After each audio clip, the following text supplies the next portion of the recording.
Our next inductee, Mike Sanderson.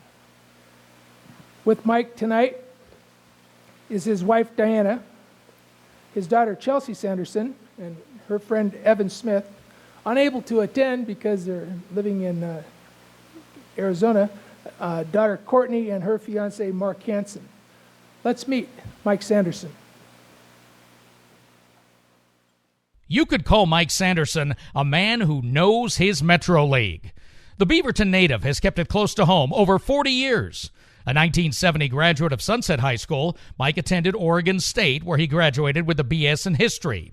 His first coaching and teaching job was at Cedar Park Middle School in Beaverton. Mike coached football and baseball there, then returned to Sunset in 1984 to teach social studies and serve as an assistant coach. Mike was named Law-Related Education Teacher of the Year in 1988. Mike became Sunset's varsity baseball coach in 1990, and he won a state championship with the Apollos in 1994. 1 year later, Mike moved to the newly opened Westview High School as the school's first athletic director, where he also taught social studies. During that time, Mike received the CAA certification in 2004. He served as Metro League chair for a 2-year term, coordinating all league schedules and meetings. Mike helped lead the Beaverton School District ADs as Metro League chair for baseball and volleyball over the course of 18 years. He was the 4A classification representative to the OADA Executive Board, serving a 4-year term during the time the OSAA changed to the new 6 classification system. In 2002, Mike was named Metro League Athletic Director of the Year. He served on the Metro Area Coordinating Council for 12 years. Mike retired from Westview in 2012, but he has continued to work as an adjunct professor at Lewis and Clark College. And he has returned to Sunset High School again, this time as an assistant football coach. Mike and his wife Diana recently celebrated their 40th wedding anniversary. And tonight we celebrate his induction into the OADA Hall of Fame.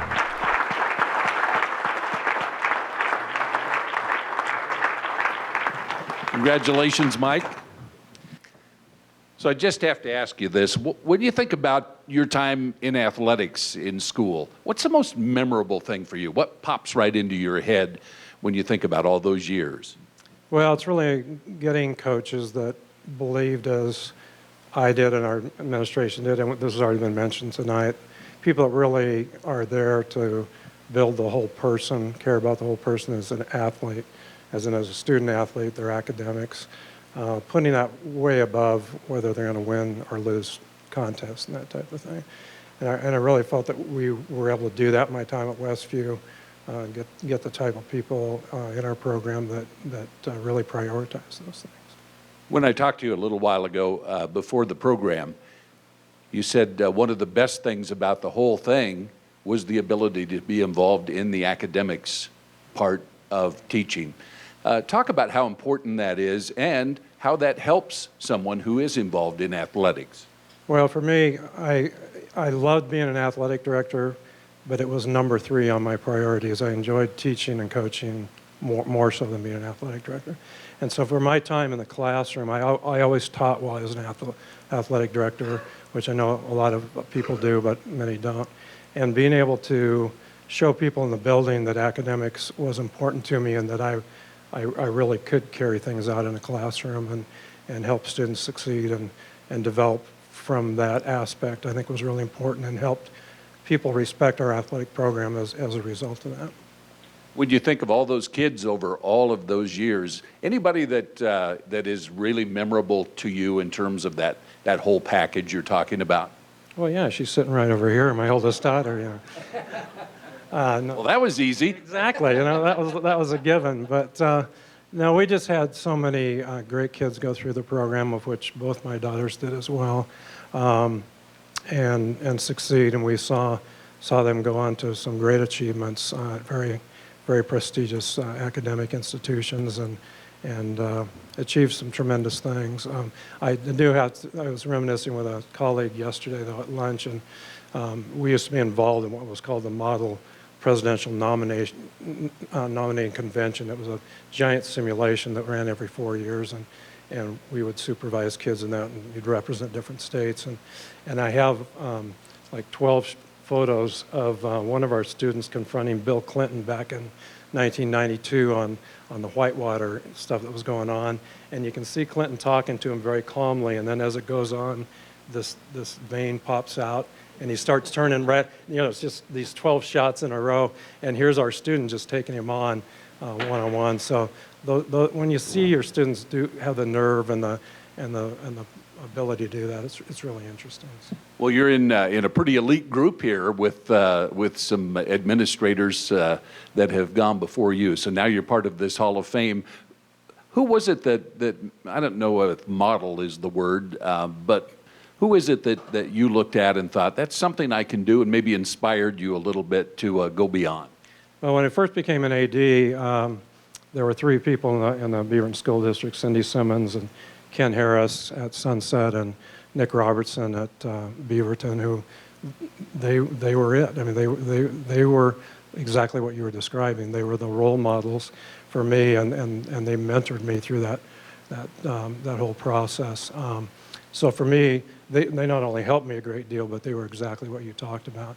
And I do have to thank Tom Welter, too, because as an AD when he was at Central Catholic, he was another one that was like that. And when he joined, I thought the OSAA as the director, the closeness between that board and us as athletic directors really developed, and I felt like there was a bridge before that, and Tom really and his whole staff was brought that much closer together.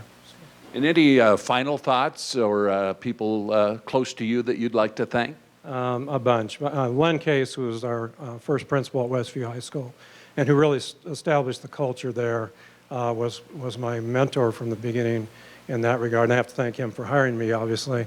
We had great principals after that. I never once worked for an administrator that was not supportive of athletics and really put that at a high level.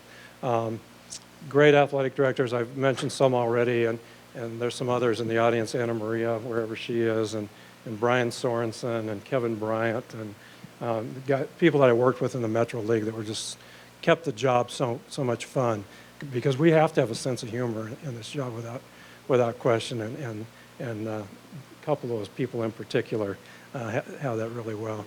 And then we just were so blessed to have great coaches when I was there, and I have to thank every single one of them for all the long hours they put in and what they did for kids. There's three of them here in the audience: Greg Fisher, who was our head football coach; Rob Castile, who was our head track coach; and Brian Sorensen, who was our head boys tennis coach at one time. But just high quality people that we all know as athletic directors, that makes our job so much easier when you have people that can do that. And then obviously my family. Our youngest daughter's not here, but as has been mentioned before, we can't do this job without the support of our spouse and our families. And Pat Coons, who was our head basketball coach the whole time I was at Westview, he and I would talk all the time about how blessed we were to have spouses that understood the job. They love sports. They were ready to roll up their sleeves and jump in and do things that people have talked about before. Brought dinner to us in the gym at odd hours, and that's just huge. And then being able to have daughters who played in the program. Kevin Bryant used to joke about how we get paid to watch sports, so that was what his kids thought. And that was awesome to have my kids right there, and I'm getting paid to sit and watch them play. So all of that was just great.